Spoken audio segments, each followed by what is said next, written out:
Hello दोस्तों, यह ज्यादा पुरानी कहानी नहीं है। एक दिन एक लड्डयचका जो कि एक कंपनी में काम किया करता था, उसे किसी भी बहुत प्रेत पर कोई विश्वास नहीं था। वह भूत प्रेत को बस दिमाग का भ्रम मानता था। एक दिन उसके कंपनी में कुछ काम BRH गया था, जिसके कारण उसे घर वापस आने में देर हो गया। वह अपने ऑफिस से देर रात को निकला। वह अपने बाइक से था। कुछ दूर चलने के बाद उसका बाइक खराब हो गया। अब वह अपनी बाइक को पैदल ही लेकर चल दिया। कुछ दूर के बाद उसे एक बस स्टॉप दिखा। वह कुछ देर वहां रुक गया। उसके पास एक साधु आकर बैठ गया। साधु अपने पास एक बीड़ी रखा हुआ था। वह अजीब तरीके से उसे पी रहा था। उस लड़के की एक आदत थी कि वह किसी से भी बात करना शुरू कर देता था। वह इस साधु से भी बात करने लगा। बात ही बात में इस लड़के ने कहा, बाबा, मैं किसी भी भूत प्रेत को नहीं मानता हूँ, बस सब झूठी बातें हैं। साधु ने कहा, तुम भले ही भूत प्रेत को मानो या फिर न मानो, लेकिन तुम यह न कहो कि भूत प्रेत नहीं होते हैं। ये सब कुछ होते हैं।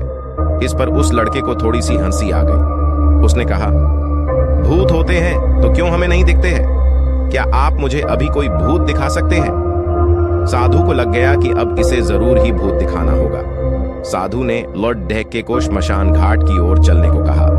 फिर क्या था, वह दोनों चल दिए। रास्ते में उस लड़के को थोड़ा डर लगने लगा। फिर भी वह अपने डर को कम करके आगे बढ़ते जा रहा था। कुछ देर के बाद वह श्मशान घाट पहुंच गए। श्मशान घाट में अभी कुछ लाशें जल रही थी। साधु ने उसको एक ऐसे स्थान पर बैठाया जहां कुछ समय पहले की लाश जली थी। साधु ने जमीन में एक लोहे का कील गाड़ डाल दिया। उसमें एक सफेद धागा बांध दिया। इस धागे का अंतिम डोर उस लड़के को पकड़ ढहने को कहा। अब उस लड़के को हद से ज्यादा डर लग रहा था। उसकी सांस तेज हो रही थी। इसके साथ ही उसके हाथ पैर भी कांप रहे थे। फिर भी उसने धागे को पकड़ DDH लिया। साधु ने कुछ बतासा को 4 जगह पर रख दिया।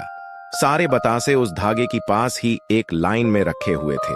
उसके बाद साधु ने लड्डा को सावधान किया, अभी कुछ आत्मा इसको खाने को आएगी। जब तक वह इसको खाकर चले न जाए तब तक तुम अपने हाथ के धागे को मत छोड़ ढना।